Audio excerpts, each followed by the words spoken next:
you don't have a standard by which you're living or something that's bigger, greater than you, then, and you rationalize it, then yeah, you don't have the value of life.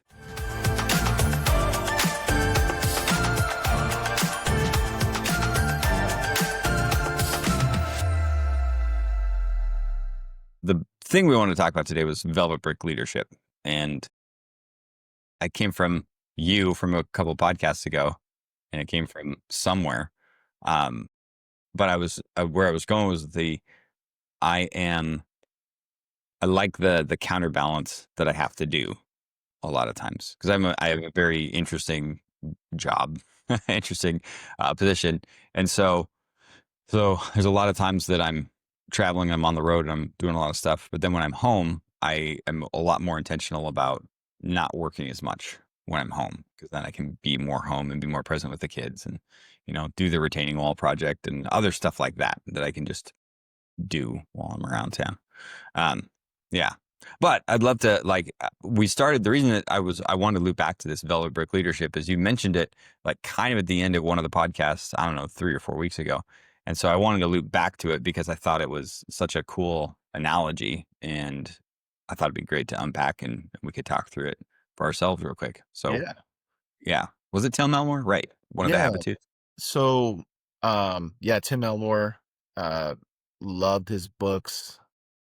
Generation IY was a really good book that, Okay. I didn't know that was him. I read that. I've read that one. Yeah. oh yeah. Okay. Nice. Yeah. I think when he wrote that book, it was almost prophetic from Mm. how he, laid that whole thing out about how, this generation, whether it's they communicate in a different way, they view the world in a different way. And when I say in a different way, more of like uh, a very digital um, landscape with Mm. how they go about, living their lives. Right. I think I was talking to um, one of the teachers the other day about, just how technology is and how we are really digital immigrants in a way. We had to, we knew a world where we didn't have social media. We didn't have, um, you know, this immediate uh, connection to the world with our cell phones, right? We were literally still connected to our phones when we had to go talk, Yeah. right? Find a private spot uh, Yeah. to chat, and then cordless phones came out, and you're like, okay, all right, let's go. Right. The Uh, answering machine, the the learning how to pick up the phone, Richard's right, residence, right? Yeah. yep, the modem, the AOL, right?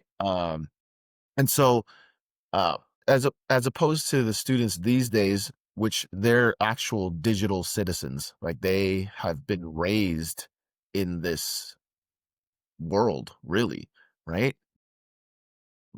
And Tim Elmore put it in a way. He said they're digital natives.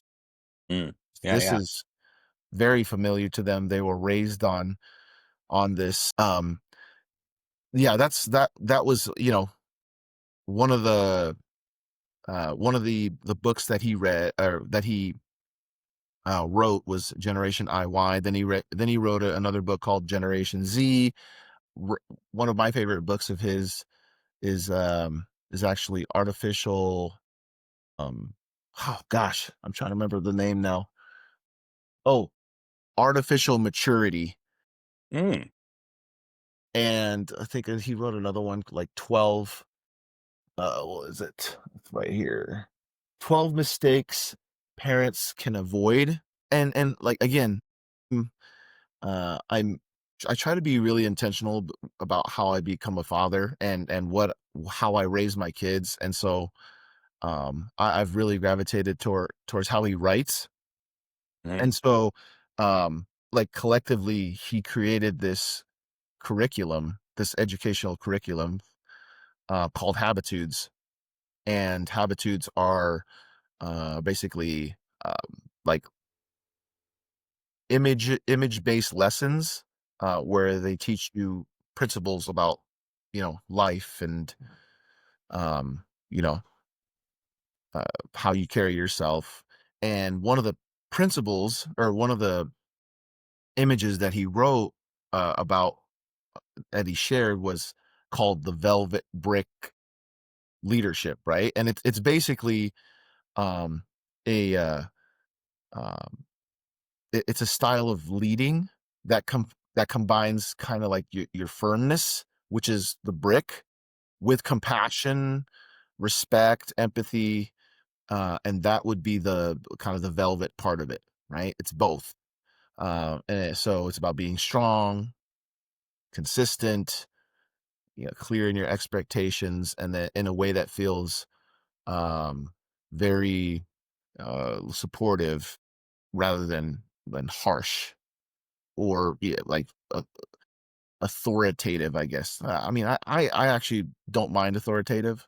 I think leaders need to, be more. Uh, when I think of authoritative, I think of someone who's convicted, right? They know who they are and what they're all about, and they speak with that authority. Um, so of course, there's that. There's a very like, thin line between, being authoritative and just being a flat out dictator. Uh, Authoritarian, yeah, right. yeah, right. I mean, like there's a lot of thin lines with a lot of things, right? Uh, Humility and, or like, or being prideful and being cocky, like, or, what, uh, confident, right? So, anyways, yeah, that's kind of the idea behind velvet brick leadership. Firmness mixed in with Mhm. compassion. Mm, that's good. That's Yeah. good. And kinda knowing, so when I do this talk in when I do this leadership one-on-one course for companies and stuff, and one of the one of the lessons I get is on, I call it the 7 C's of trust, and how trust is a combination of things. But so it's trust and then tactics is the name of the lesson. So understand what trust is, kind of the basis of that, but then what are the tactics that you use in leadership? Because like you're saying, sometimes things call for a command. So I call on one side, right? You've just like lay down the law, right? You're giving a command, you're being very authoritative, and this is where we're going. Mhm. Everybody follow me, let's go. And then the other side, you have, it's more like the camaraderie where everybody's just like buddies and stuff like that. And so knowing when to pull out which tool, if you will, right? Like what time calls for what uh, piece of that puzzle to come out and make things happen. Because there's a lot of times that there are people that they just love giving commands. It's command, command, command, command, command, command, command, command, command, command, command. You're like, dude, we don't need a command right now. Like, we don't need a commander. Let's just relax for a second. And then the opposite side, right? If you're just like, oh, let's just like all sing kumbaya all the time and we'll all be friends all the time. It's like, no, sometimes somebody just needs to stand up and say, no, this is where we're going. Like, this is the line, this is the vision, this is where we're gonna head. So I'm curious as because when you've taught this habitudes to students, like what their feedback has been in terms of like what did they get from the lesson? Like what were the big takeaways, I guess? Like, Yeah. Well, to be honest with you, I actually this was a more, so there's different, like, packages, I guess, when it comes to habitudes. There's one for students, and then there's one for yourself personally. And this was okay, yeah. one that um that has stuck for me when it came to, like, adult leadership, and really, like, like this self leadership. Yeah. Um, but I have taken it on, um, like, I've taken that leadership style on for myself. So I guess I'll give you the feedback for Yeah. how kids, have received it, whether it's, the kids that I, I support as a school counselor, or a coach. I don't know if you want that one. Yeah. I'd love them both. Yeah. Yeah, so I think one of the best indicators I can give when it comes to how the Velvet leadership approach has helped me with school is um, the the way kids respond or re um yeah, man, that's a hard it's a hard one to explain, like because it's so there's a lot of you get multiple personalities with kids. But the main one is this, is that they come seek you out. And when they seek me out, there's a level of rapport, and some relational pieces that allow kids uh, to kind of let their walls down a little bit and discuss with me, what the issue is, and for me to help them um find solutions, right? Empathize, right? Be approachable, but also at the same time giving them like some clarity in what's going on, because a lot of kids come into the office and they're overwhelmed. They have some anxiety about something. What it really boils down to is that it seems like a lot of kids they have no direction of uh, how to um, how to adapt to what's going on within them, right? And so I feel that, and here's the velvet part, right, is being approachable, being empathetic, listening, creating some sort of trust, so that they can kind of buy in and let their walls down, have some vulnerability. And then the brick part is, again, having um, some some standards and accountability, and help them with some sort of clarity of of a vision of how to manage these internal emotions,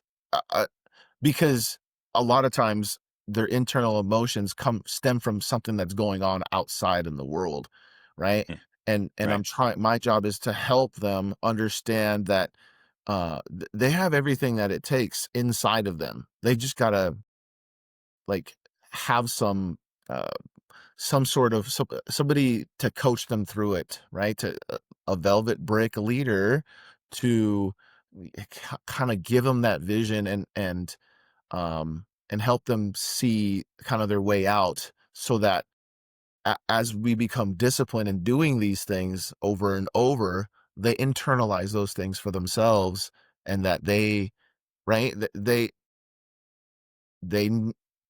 get to the point where they knew the whole time that um, they have it all within them, right? And I think you like to coin the term ridiculously in charge of their lives. Really, that's kind of what I try to help them to do as well, too, right? Like you know, and sometimes that can look very much like uh, a kid that we've talked a few times, and they've come in overwhelmed and they're talking a lot, and I go, "Hey, I care about you, right?" "Yeah, yeah, I know." It's like, "Okay, calm down. I'm like, there's nothing I'm gonna say right now that's gonna help you until you chill, and I'm willing to give you a minute. But I've seen you work through this, and right now I'm gonna give you that space to do the things that we've been working on to calm down so we can have a better conversation." So some conversations look like that, right? Yeah. It's to give a clear vision of what needs to happen right now in a very, again, relational, empathetic manner. So Yeah. yeah, that's kind of So a how's it? How's it look in coaching then? I'm guessing it's more brick than velvet. I mean, you know, it's a different Well, there's context too, yeah, obviously. sure. Well, Yeah. and I'm sure you've been coached a lot, but uh, usually people who coach, there is a level of competitiveness that comes with it, right? So, with that ultra competitiveness that coaches and some athletes have, it's by default very emotional because it's very tied to outcomes and results that's going on in like that's external, right? So I think for myself, for coaching, the way I look at it is very similar still. Uh, I I like to rely on the relational piece a lot. It's very it's a very sandwiched approach for me, right? Um, sometimes I can be um, very firm and but in a way that's hopefully motivational, right? I'm not yelling just to yell. I'm not I'm yelling because here's the thing, right? It'll sound something like this. Listen, the team that we're playing is not playing around. The way we're going about things today is not it's not going to cut it, fellas, Yeah. right? Nice. If we're going to be the best, which I know we are, then we got to practice like it. So let's get going, start hitting, right? Yeah. It sounds very much like that, right? It's like it's loud, but it's still very succinct to what I'm needing you to do, and I'm trying to dig up that motivation um Hmm. to help you with the task at hand. Right. Right. And then like right, and then maybe I can be loud and firm that way, but then a couple minutes later, I'll grab a couple kids, take them to the side and say, "Hey, you know, uh," and I'll just coach them on the X's and O's of how things are going, right? "Hey, when you put your hand here, it's gonna give you this much leverage," right? And I'm telling you this because you're built to where this is gonna take advantage, right here. There it is, right? I'm trying to try to tie an athlete to his strengths, right? And start coaching those X's and O's and how I can put an athlete in the best position to win, right? Um, and yeah, and just let kids know, hey, I appreciate you working on it. I appreciate you like just being focused on what's going to make you better, right? Yeah. I've taken a couple athletes aside a couple times and said, "Hey, man, some of them are not even starters. Like they're scout team role players, and I take them aside and go, hey, I just want you to know, like, I appreciate you giving us a good look. Like you are balling out, man, and I really appreciate that. And you're just making everybody better by doing what you're doing." And, like, you can just tell the kids are like, "Man, I really appreciate that, coach." You know what I mean? So, I think that, uh, uh, I like that, style of leadership. I think it fits me really well with, just my personality, and also, like, that's how I like being coached. I like being coached that way. I like being pushed, but also at the same time, as another Tim Elmore, right? We've built a relationship that's a bridge of a relationship that's strong enough to where it can bear the weight of like criticism sometime and truth, right? So I think that's important when we are coaching, when we are teaching, counseling, parenting, husband and wifing, Yeah. All the things. all the things, man. Yeah. That's good. Yeah. I wonder, and 'cause when I think of that image of the velvet brick, I'm thinking about, yes, empathy, obviously, but then also some core values, core beliefs, some things, comes from somewhere, right? And so having some deeper core convictions. I know we've talked about it a lot about just, that our faith obviously is a big piece of that, like based on something, right? It's not just based on randomness. And so I think that one of the things I was thinking about last night, I'll just spill the beans. I think I mentioned it last time we were on the podcast. So there's this. She's currently the chair of the school board, and she wrote this post on Facebook, basically like, I don't care about Charlie Kirk. He was a hater. Blah blah blah blah blah. And so now she shut down her social media accounts, and the school board did a special hearing and like, yeah, we'll take complaints. And so I was just last night, I was like, okay, so where is this at? Like, if they started a formal like recall vote or something, I'm like, I can't find anything. And I was like, that's really interesting. Anyway, it got me thinking more about that idea of like empathy, but without conviction, because I don't, I don't know her, right? I don't know who she is, but that in my mind, I'm like, well, that's, you're not actually empathetic then. You're only empathetic towards people that you agree with, right? And it's an interesting paradox, if you will, because it's like, okay, well, what's the empathy based on? Just like helping people feel good? Is the empathy based on your desire to see somebody get better, whether or not you agree with them? It's an interesting. Anyway, it's been a really interesting. I've been fighting it a little bit last night because I'm like, am I supposed to be the person that starts that recall? I'm not that guy. You know what I mean? Like I'm not. I'm not the guy that's like out there and be like, yeah. But at the same time, like, well, okay, well, there's some administrative piece of this that just needs to get done, because I think it's wrong, and I don't think that she is necessarily representing. It's a very rural district. Like this is a very rural district that she's in, and majority of people that are working on the farm or they're working in the timber industry, whatever. It seems like an excuse, but they're not paying attention to what's going on school boards. Right. They're just not. They're just out there doing their thing, right? They're living their life, raising their kids and doing stuff. Anyway, I don't know.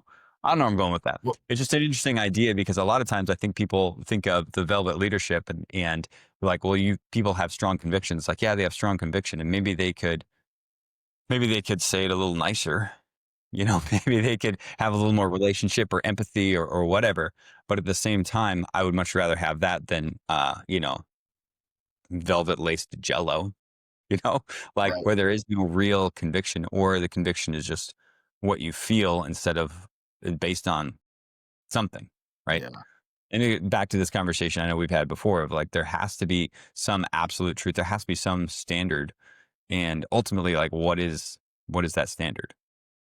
And obviously within companies, part of leadership is you're setting those standards, right? You're setting the standards of like, this is how we're going to do it. And this is why we're going to do it. And I know at the school, it has standards and football teams have standards. Um, but like, what is the ultimate s- standard, right? Like what are the, like the ultimate convictions, that people have that they can actually rely on? Yeah.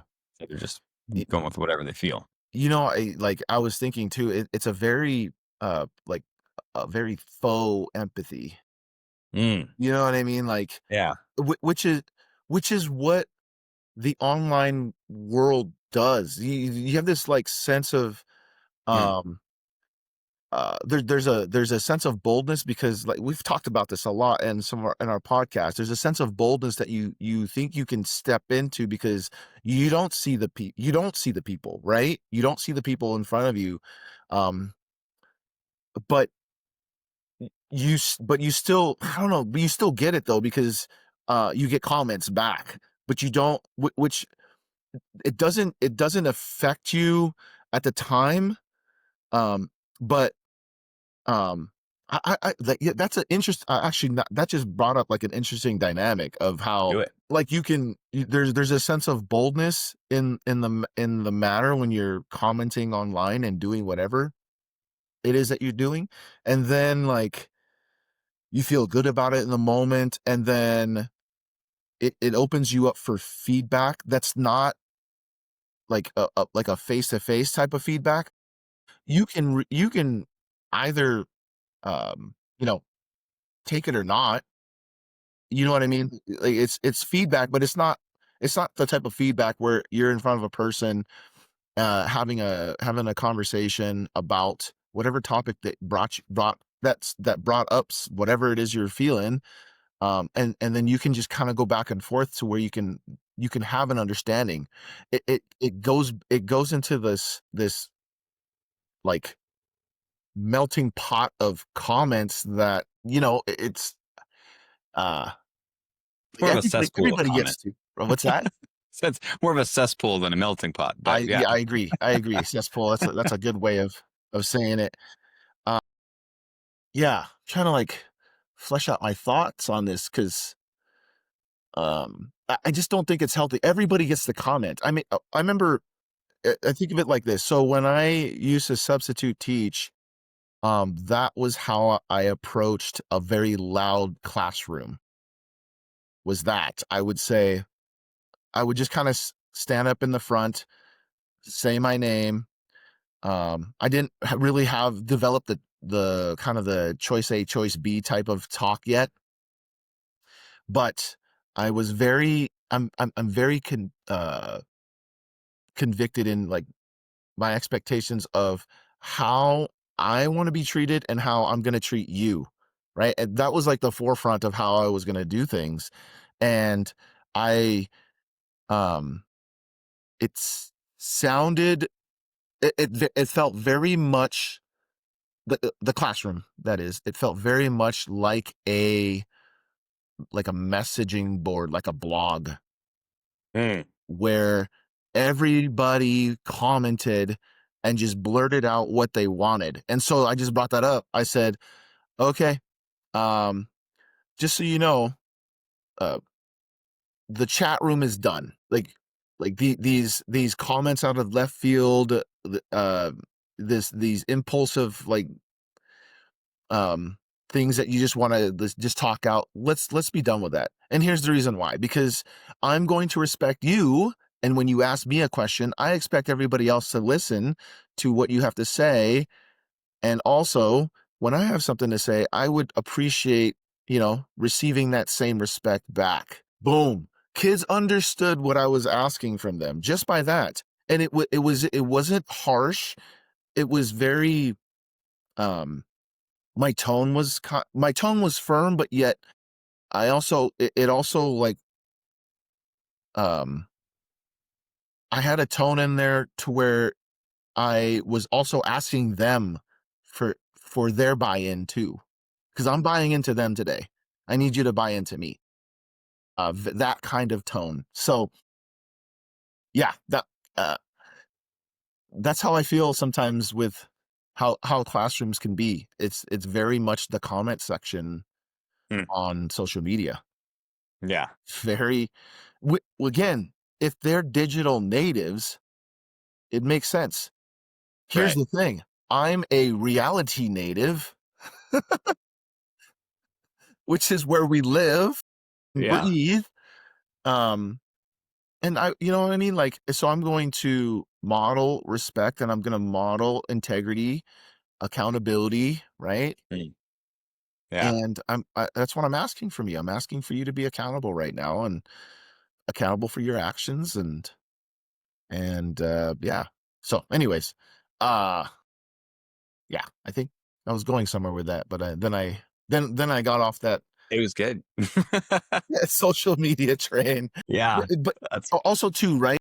If you are if this if this is a person that's running your school board and they say something like this and they put it out into the world, there's a revealing of this person's values, how this person may be one thing in front of you and then in the back working against you in a way. I don't know. It just feels very, um, like I said, very faux empathy. Right? yeah. You can't. Yeah, it's tough. I don't, I don't, I don't want someone who is a part of leadership to where I can't trust you. Yeah, 100%. I think and again, because I'm not really a user of social media. Not really, not the way that, you know, people do. And so I think I'm just always shocked at what people are willing to put out there. I mean, the comment section doesn't really surprise me anymore, right? You can be invisible and whatever. It's kind of funny. We actually had a super negative comment on our podcast from so it was about, and it was something like totally random about like healthcare or something like that. Like when I was, a few weeks ago, I was talking about like when you make, from a when you are allowing people to like have maternity leave and that's coming from the company versus like being mandated by the state. And so this person went on this rant and I was just like, okay, well, that's random. And at the same time, uh, right. But it's anonymous. It's like, I don't know, this person could be in Japan for all I know. Like, I have no idea, who this person is with. But when somebody on their feed with their face on it and then they spout off about something, it's like, that's revealing if you were willing to type that out and like put your name behind it, Yeah. that means obviously that's what you stand for. Right. You know what I mean? Even if people try to walk it back, they're like, oh, well, here's not what it's not what I meant, blah, blah, blah. I'm like, okay, so that 30 seconds or 1 minute, did you black out before you push send? Or is that actually revealing what's going on inside of you? Because I think it's actually revealing what's going on inside of you. That's actually who you are. Yeah. It's not your image anymore, right? It's not the image management. That's actually who you are. Yeah. So It's also a biblical principle, right? Out of the abundance of the heart, the mouth speaks, yeah, amen. right? Yeah, It's all there, right? So, yeah, um, yeah, that to me, those are like, um, my antennas are up, right? yeah. Big And time. I'm not. It's not like It's not like it's not in a way where, oh, I gotta watch out for this person, or it's not in that manner. It's just that my antennas are up, meaning, uh, I don't share very many values with this person, Yeah, you know? and then one of them, obviously, a big one is like the value of life, for example, because it's like okay, like that's not a thought that goes through my head. Like, well, I'm not gonna mourn. I'm not gonna be sad if they die. It's like no, like anytime somebody dies is not a good thing, which is why, but in the same way, it goes the higher or the deeper conversation is okay, we're going to really open it up if people want to talk about abortion. Okay. Like Yeah, that's a very sensitive subject. yeah, Why? Why is this? If it's just, because people on one side of the argument are called pro life. Oh, that's it. Yeah. They're right. They're pro life, right? They're for life. And because they understand that there is some something there going on. Versus if you can rationalize and you don't have a standard, right? You don't have that brick part figured out. If you don't have a standard by which you're living or something that's bigger, greater than you, then, and you rationalize it, then yeah, you don't have the value of life. It reminds me of something that I think it was Joseph Stalin. And it was during the war and during World War II, and they were talking about like all these millions of people that had died.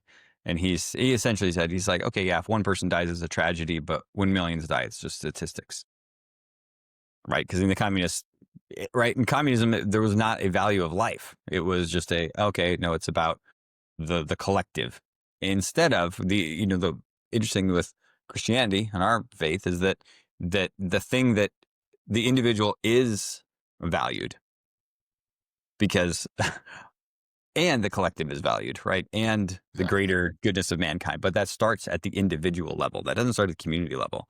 And a lot of times I think with this faux empathy thing that I see a lot of times, it's people trying to fix the collective instead of dealing with themselves Mm, or instead of dealing with the individual. It's easier to fix, and it's true for everybody. It's true for myself, right? It's easier to fix other people than it is to deal with stuff that's going on inside of me. right. But if I dealt with stuff inside of me, then I think that's actually the starting point, right? Like, having a good family. And probably just because I, been listening to the different snippets from Charlie Kirk's memorial service, right? And just the stuff. And it's like, oh yeah, we aligned. Like, I'm sure there's things that we didn't agree on. We probably agreed on more things than we didn't. But at the same time, I think the things that kept highlighting over and over is, how about you focus on having a really good marriage? How about you focus on having a really good family? How about you focus on being an asset in your community Yeah. and building people around you and doing those types of things? And so if anybody's like, well, yeah, we want those people gone or we're not going to mourn that, it's like, yeah, he probably spat it off at the mouth and probably said some stupid things. I loved I heard Irwin say it. Irwin McManus said, he was saying, he's like, yeah, he's like, I heard a lot of his stuff when he was 18 and 19. He's like, well, to be fair, I don't like most people when they're 18 or 19 because they're still learning and growing, right? It's easy to spout off at the mouth. So, not excusing it, but when you're in your 40s and you're spouting off at the mouth, again, I think it's revealing a heart condition more than it's anything else. So, Out of the yeah, abundance of the mouth out of the abundance of the heart, the mouth speaks, right? yeah, And like, uh, I would yeah, that was just a lot of, like, good stuff that you just talked about, especially, like, I think that, just there's just some some, like, not a lot of, um, just compassion for what happened, like, there's, um like you said, man, there's, like, like, got murdered, you know what I mean? And, and to just disregard that um, with a lack of empathy and, you know, the things that you say, uh, I feel that it's just not I don't think it's very civil of a person to do, you know what I mean? Like, geez Louise, man, like, and you're talking a lot about, like, you know, dealing with the collective and dealing with yourself individual. Uh, I mean, biblically again, Christ did that for us already, right? He did it in the collective. For God so loved the world that he gave his only, and here comes the um like dealing with yourself and like and personalizing it, that he gave his only son, right? Right? Whoever believes in him, right, shall not perish but have everlasting life, right? So, uh, like, that's another thing that I feel um that is on the rise is faith, right? Faith in God, faith in that there's something bigger than us. And I don't know, like, I don't know if people just shut out that whole like they're so inward focused that they don't realize what's going on in the world, right? Like, there's a huge it's almost two things, right? There's this huge push to unify, and then there's this huge push to divide, right? right, right. And so I was telling my kids that I saw, I don't know if it was like a documentary about a researcher that was doing research on ants. Yeah, and so he was observing them, and so he had like black ants and red ants kind of like in the same researching them uh in harmony, you know, building um uh, building their colony out, and everything was harmonious, right? Working together. No, none of the ants had problems until the researcher took the ant farm, like, it was in glass, took the ant farm and like shook it, and then next thing you know, it was just chaos. Hmm. I think there's forces. I like to call it the enemy. There's forces that are having people focused on our differences, um, and uh, so that we don't focus on the hand that's Mm. Yeah. shaking the farm.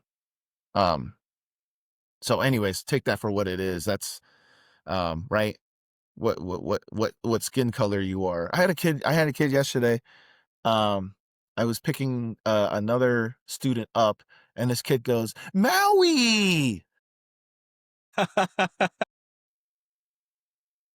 You just turn around and give him a hug.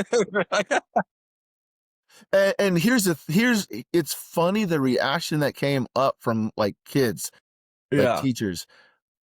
I didn't take offense to it. I know it's a child. I understand. They don't have the context. They don't understand, like, you know what I mean? Yeah. It And was, he's a hero, right? yeah. It is an endearing thing when they call, Yeah. because I've never seen the whole movie. I've seen bits and pieces of it, but Yeah. Yeah.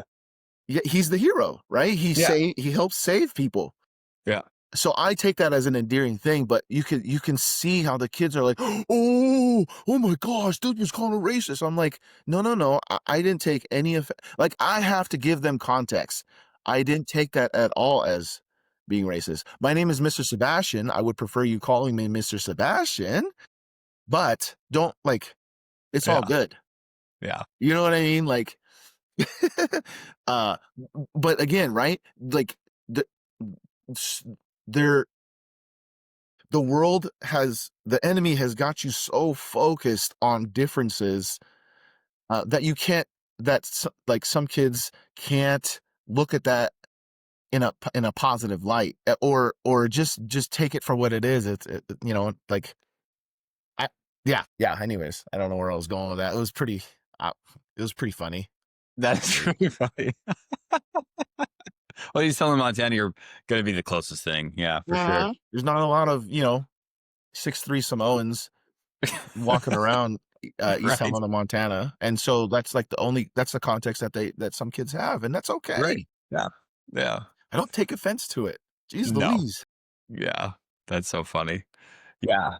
It's super true. It's a funny thing too, because I think in the same way, like we were just talking about with um the school board and stuff like that, and trying to weigh out, like, taking offense by what she did and said Mhm. versus holding people accountable for that, and when. I guess, meaning, like, if you're in a position of leadership, you automatically are held to a higher standard. You just are. You put yourself in the public space. You have There's a higher level of accountability now that you have for what you say, your actions, things like that. Which is why politics is kind of an interesting. Politics is just an interesting um, thought experiment more than anything, because you're putting people in authority, and so you're setting a higher and higher standard that they're supposed to live up to, right? Which is why Congress people, senators, the president, like, everybody holds those positions in high regard, and so they're expecting a higher level of accountability in those positions. Like, I think we should. Same with CEOs of companies and things like that. Even though people don't necessarily say it, they believe it. Or a coach does something egregious and then gets fired or whatever. Why? Because we hold that position in a higher regard than just a regular person on the street, right? And um, so there has to be accountability for that. But the more that I've been thinking about this, the idea is, like, accountable to what Mm, and accountable to who? Because if you look at this in, like, a bigger light, um, I think that's where, on the individual level, if people don't have accountability, not even other people, but ultimately, if people, like, okay, well, there is no God, there's no higher authority, there's no accountability. Okay, so I guess we can just do whatever we want. Or do we believe there actually is a higher authority and a higher degree of accountability? Like, ultimately, like, who are we answering to? Which is why there needs to be man-made accountability, right? There needs to be systems in place for accountability to happen. Um, and I mean, yeah, I mean, watching Erica Kirk give her talk. Have you seen it at all? She talked. I She said, haven't. "Man," and she does this thing where she basically, like, breaks down and says, she's talking about like on the cross when Jesus is like, Father, forgive them. They don't know what they do. And for her to just like on stage in front of millions of people watching, she was like, I forgive him. Like I forgive the guy that killed my husband. It's like, whoa. Yeah. Right now, and so if you contrast those two statements, I'm not going to mourn this person. You have a level of accountability and leadership because you're the president of the school board. To this a national, worldwide stage where it's like, hey, I forgive this person for assassinating my husband. That there couldn't be a more stark contrast, Right. right? Than That's than yes. and where did that come from? Is because she believes that there is a higher level of accountability, right? She believes that there's a higher authority and that there is a bigger thing going on than what we see in the here and now, right? Pretty unbelievable. I mean, it was just, yeah, unbelievable. So, yeah. So I'm it's, I'm yeah, sure it'll come across my feed, man. Yeah, I've heard a lot of I've just heard a lot of good things about what what happened, and like the funeral, the events that happened. But you're right though, man. This, like you said, the contrast it makes it clear. Yeah. So, anyways, sorry, man. yeah, I was just thinking how powerful that is to forgive in that manner, in that moment, in uh tied to such a horrific act of violence as well. You know what I mean? That's yeah. yeah, yeah. Because and I think going back to the accountability thing, it's not that like, even though she forgave him, doesn't mean that the guy, obviously he's got to go to trial and all the other stuff, but there needs to be accountability for that action too, right? Both things are true, Hmm. right? Hmm. Both things are true and Real accurate. justice. Yeah. And in the same way as I've been wrestling with myself about, should I start this recall for this person, the school board? It's like, well, yeah, there needs to be accountability for that because you are in a position of leadership. If you were just a mom, spout off and say whatever the heck you want. You know what I mean? Like, I don't think it's right, but you don't have a level of influence, right? Because if leadership is influence, okay, you are the president of the chair of the board of the school board, so you have a level of influence. Okay, that is not the influence that we want. So I think we should remove you from that position so that you can spout off and say whatever you want as a mom, and we're going to reduce your influence from being district wide to a couple families or people that agree with you on social media. I don't know, man. Yeah, keep me filled in on that one, man. I I mean, um, you sounded very very velvet brick right there.